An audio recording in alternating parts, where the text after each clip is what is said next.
중앙선관위가 아주 대놓고 증거인멸을 하기 시작했습니다. 물론 그동안에도 한 4개월 넘는 동안에 여러 가지 표 맞추기 등등 해놨겠죠. 자기들 나름대로 여러 가지 증거인멸들을 다 해놨을 텐데 계속적으로 또 새로운 증거들이 발견되고 또 새로운 것들을 찾아내니까 이들이 당황한 것 같습니다. 여러 가지 방면에서 증거인멸의 그 정황들이 포착되고 있습니다. 먼저 본 영상에서 알려드렸던 것처럼 이 우편 투표로 이루어졌던 관외 사전 투표에서 거의 한 110만 표에 해당하는 그러한 그 비정상적인 표들을 우리가 전수조사를 통해서 발견하지 않았습니까? 이 박주연 변호사를 중심으로 해서 우리 애국 시민들이 밝혀냈는데요. 그 부분에 대해서 이 우체국이 그 경로라든가 수친 이름이라든가 이런 등등 문제가 되는 부분에 대해서 고치고 나섰습니다. 수정하고 있습니다. 그 고치는 부분들까지도 캡처해서 또 가지고 있다고 박주연 변호사가 인터뷰에서 이렇게 말을 했던 부분을 먼저 본 영상을 제가 보내드렸는데요. 그뿐만이 아닙니다. 여러분은 한틀 시스템을 잘 아시죠? 이 한틀 시스템이 바로 이 전자 개표기를 중앙선관위에 납품했던 회사이죠. 근데 이 중앙선관위가요, 갑자기 투표지 분류기, 그들 말로 말하는 투표지 분류기에 이 점검 사업을 하고 나서 가지고 이 사업자를 모집하고 입찰을 했습니다. 거기에 이 한틀 시스템이 단독으로 낙찰되는 그런 어이가 없는 일이 벌어졌는데요. 어떤 일인지 구체적으로 알아보도록 하겠습니다.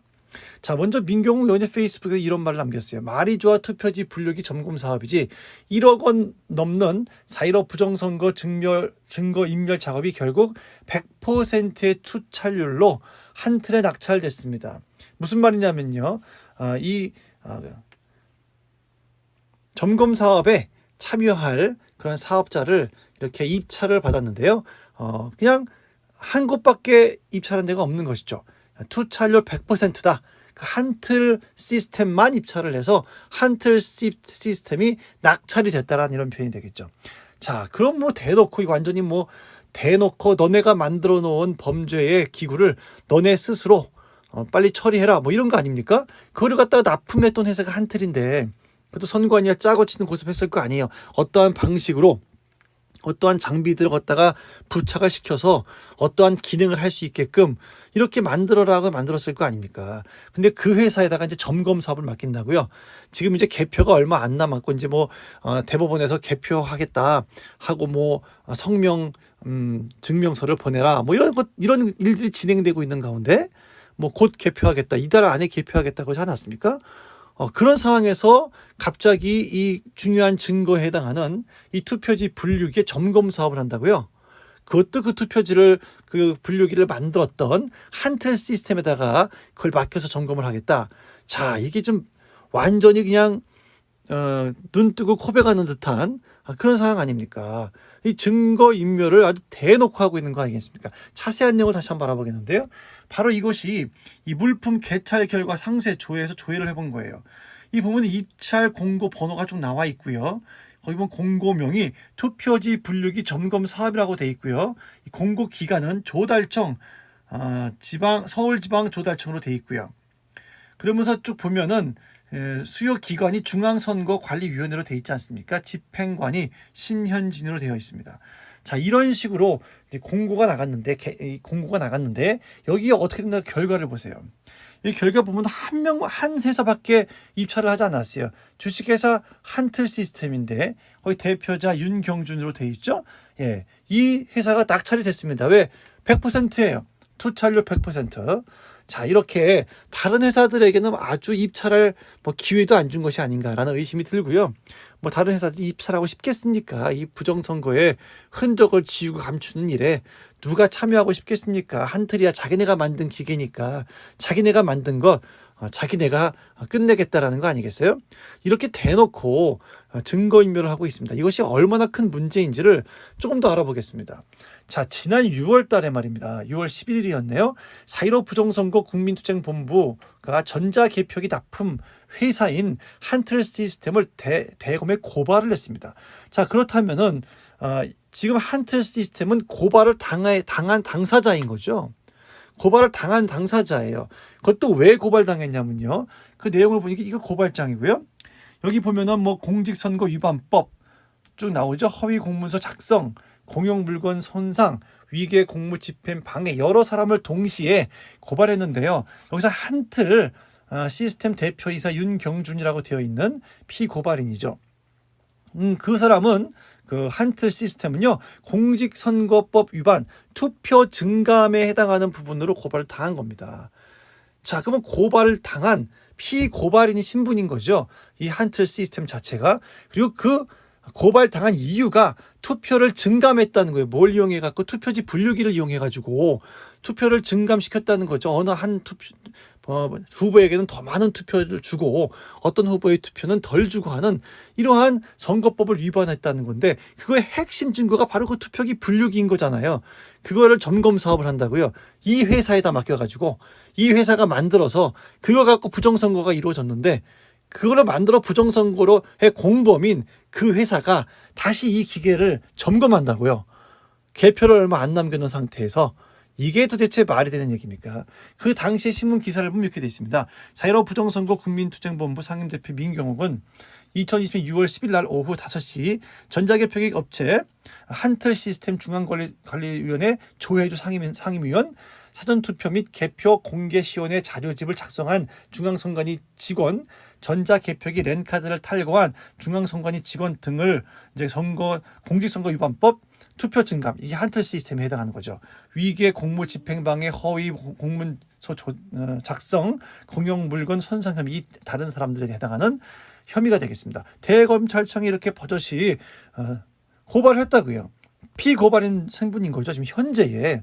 4.15 부정선거 국민투쟁본부는 분류기, 투표지 분류기라고 불리기도 하는 이 한틀 시스템 전자개표기가 여러 군데에서 충남 부여, 그다음에 서울 종로, 성북, 양천, 종로, 인천, 연수, 경기, 고양 등 전국적으로 2번표 또는 무효표를 1번표로 가게 하거나 투표지와 관계가 없는 방법으로 1번표를 증가시키고 2번표를 감소시키는 방법 등으로 투표를 증감하게 하였다고 주장했죠. 이거에 대한 확실한 증거들이 우린 가지고 있지 않습니까? 사진뿐만이 아니라 동영상들도 많이 보셨을 겁니다. 2번표가 1번표로 간다든가, 무효표가 1번표로 간다든가, 그냥 1번표만 계속 올라간다든가, 이런 영상들은 여러 가지가 있어요. 한두 가지가 아니죠. 충분한 증거를 가지고 있지 않습니까? 자, 민경훈 전 의원은 또 이제 이 한틀 시스템 전자개표기에는 분류기로서는 필요가 없는 이 ARM 칩, ARM 칩과 자일링스라고 하죠. 이제 FPGA 칩 같은 고성능 칩이 이 두 가지가 이제 핵심이 되는 칩인데요. 포함이 되어 있죠. 이거는 이제 단순히 투표기 분류만 하는 기계에는 필요가 없는 겁니다. 이것은 거의 슈퍼컴퓨터급이라고 말하죠. 소프트웨어 등급도요, 1등급이에요. 소프트웨어도 1등급 필요 없잖아요. 간단한 투표지 분류만 할 수 있는 기능만 있으면 되는데 그 인증 마크도 붙어 있습니다. 또 개표 영상에서 외부소와 접촉한 증거도 있죠. 홈표 발생이 굉장히 많이 발생했고요. 잘못된 투표수 계산 등 외부 서버와 연동하여 작동하는 것이라고 볼 수밖에 없는 상황들이 많이 발견됐는데, 이에 대해서 중앙선관위 뭐라고 그랬습니까? 이게 떳떳하게 공개하지 않으면서 홈표 나타날 수 없다, 있을 수 없다, 뭐 이런 식으로 말하지 않았습니까? 또한 QR코드 인식도 못한다고 말했었잖아요. 근데 알고 보니까 어떻습니까? QR코드를 읽을 수 있는 스캐너가 달려 있죠.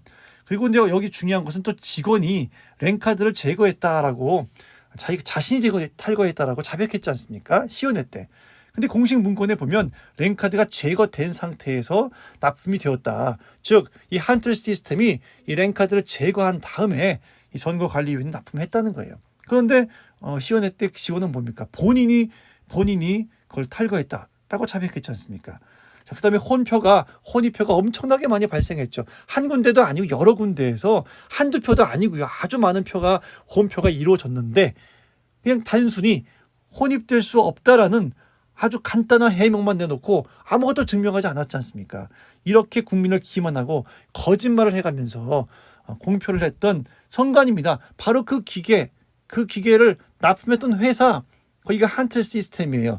근데 이제 투표지 분류기를 점검하는 사업을 한다랍시고 그 기계를 납품했던 회사한테 점검을 맡겨서 이제 그 안에 들어있는 것들을 다 제거하고 증거를 인멸하려고 하는 것이 분명해 보입니다. 바로 이것이 그 내부 구조예요. 여기 보면 ARM칩이라는 게 있죠. ARM칩이라는 게 있고요. 그 다음에 이제 여기 보면 자일링스라는 게 있죠. 자일링스. 이 두 개, 1번과 2번, 이 두 개 핵심이 되는 칩인데요. 단순한 투표지 분류기에는 이게 필요가 없습니다. 이거는 거의 슈퍼컴퓨터급에 해당하는 그러한 칩들이에요. 그래서 첫 번째 1번 칩은 연산과 암호화에 특화되어 있는 칩이라고 한다면 2번 칩, 이 자일링스는 이 표 분류, 할당, 조작을 자유롭게 할 수 있는, 조작을 했다가 또 안 했다가 이렇게 자유롭게 바꿔가면서 할 수 있는, 그렇게 프로그래밍을 할 수 있는 그런 칩이죠. 이 두 가지를 동시에 이용하면 어떠한 조작도 가능하다고 전문가들은 말하고 있습니다. 그래서 이제 전문가들은 아마도 이 두 개의 칩 속에 내장되어 있는 이 펌웨어가 있을 것이다. 이 펌웨어는 뭐냐면요, 칩 속에 아예 내장이 되어서 들어가 있는 프로그램을 말해요. 컴퓨터를 이용해서 프로그램을 하는 것이 아니고 이 칩 안에 아예 미리 만들어져 있는, 짜여져 있는 그러한 조작을 짜여져 있는 프로그램 자체가 이미 들어가 있다는 거죠. 그거 같은 이제 펌웨어라고 하는데, 분명히 펌웨어가 들어가서 작동을 시켰을 것이다 라고 보고 있는 겁니다. 그렇다면은 이 투표지 분류기, 그 다음에 이 두 개의 칩, 1번 칩, 2번 칩, 그 다음에 그 속에 들어가 있는 펌웨어 프로그램까지도 다 증거 보존 신청을 빨리 해야 되는 것이죠. 자, 고발이 되어 있는 상태이기 때문에 증거 보존 신청을 했는데 이미 기각을 당한 것인지 아니면 아직 안 했는지 정확히 모르겠습니다. 그러나 만약에 기각된 것이 아니고 신청이 아직 안 된 거라면요, 빨리 신청을 해서 이걸 갖다가 잡아놔야 되겠습니다. 자, 그런가 하면요, 우리는 이걸 보면서 어떻습니까? 전문가들은 조지아 텍의 드밀러 교수 같은 경우도 이런 장비가 사용돼서는 절대로 안 된다라고 말한 바가 있고요. 전문가들이 봤을 때는 도저히 이해할 수가 없는 장비들이 왜 그 속에 들어가 있는지, 이건 부정행위를 하려고 작정하고 만든 기계라고밖에 볼 수 없다는 거예요. 그런 와중에 내부 고발자 증언이 있었죠. 여러분 기억하시는지는 모르겠습니다만, 제가 알고 있는 확인한 사실을 공개하고자 합니다 하면서 이 선거관리위원회에서 일하는 내부 고발자가 이런 말을 고백을 했습니다. 개표 분류기는 전국 251곳에 총 1165대가 설치되어 있고, 한틀 시스템 기술 인력 중 54명을 지원했고요. 노트북 프린터, 윈도우 10 이 설치된 일체형이고요. 와이파이 기능은 알지 못하게 숨겼고, 그다음에 IP config를 하면 명령어를 치면은 확인할 수 있다는 거죠. 그래서 이 IP config는 이제 이거는 이제 전문가들이 그걸 치면요 나오는데, 그거를 IP config 명령어를 치지 않은 상태에서는 숨겨져 있기 때문에 와이파이 기능이 없는 것처럼 보인다는 거죠. 외부와 통신이 되면 안 됩니다. 절대로 이 개표기는요 와이파이 기능이 있으면 안 되는 거예요. 근데 있다라는 거죠. 있다라고 고백을 했고요. 두 개의 센서가 장착돼 있어가지고요, 도장을 찍은 센서, 그럼 이제 어느 1번으로 가냐 2번으로 가냐 3번으로 가냐를 분류한 센서가 있고요. QR코드 센서 왼쪽 상단이 커버를 열면 보인다는 겁니다. 근데 선관위는 뭐라 그랬습니까? QR코드 읽을 수 없다, QR코드 센서 없다라고 말했는데 있다라는 고백이 나온 거죠. 걷다가 중국 화웨이와 중계기와 무선 통신이 가능하다는 거예요. 충격적인 거죠. 중국이 개입해 있다는 걸 알 수 있는 것이고요. 그다음에 노트북 HDD 1개, 모든 모니터는 모초로 실시간으로 전송된다 라고 이 한틀 시스템에서 일하는 분이 증언을, 내부 고발자가 증언을 한 겁니다. 이 한틀 시스템이 증언한 거예요. 자, 이런 증언이 나와 있는 상태라는 거죠. 그럼 얼마나 심각한 겁니까? 지금 이 한틀 시스템이라는 회사가 선관위가 주문하는 대로 그 모든 선거 부정행위를 할 수 있는 기계를 만들어서 납품해 놓고, 이제는 어떻습니까? 이게 아무나 만질 수 있는 게 아니거든요. 그들이 이제 그 펌웨어를 심어놨기 때문에 그 펌웨어는 일반 다른 사람들이 건드릴 수가 없고요. 그걸 만든 업체가 제거할 때 가장 안전하게 제거할 수 있는 거겠죠. 그들은 정확히 알고 있을 테니까요. 그렇기 때문에 100%로 한틀 시스템이 낙찰이 되어서 이번 개표기, 투표지 분류기, 이거에 대한 점검 사업을 하겠다라고 실시하고 있는 거 아닙니까? 자, 한틀이 와서 어떤 짓을 할까요? 이 중요한 증거물을 다 증거를 인멸해버리고 다 아무도 이제 발견하지 못하게끔 만들어 놓지 않겠습니까? 본인들이 만들어서 납품했던 그 부정선거에 이용했던 증거를 본인들이 인멸하겠다는 거 아니겠습니까?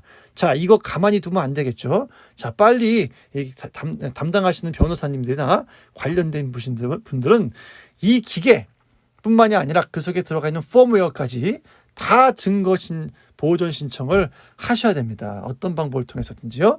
자, 이렇게 이 정부가, 이 선관위가 아주 그냥 대놓고 국민을 아주 바보로 알고 이런 식으로 일을 진행하고 있습니다.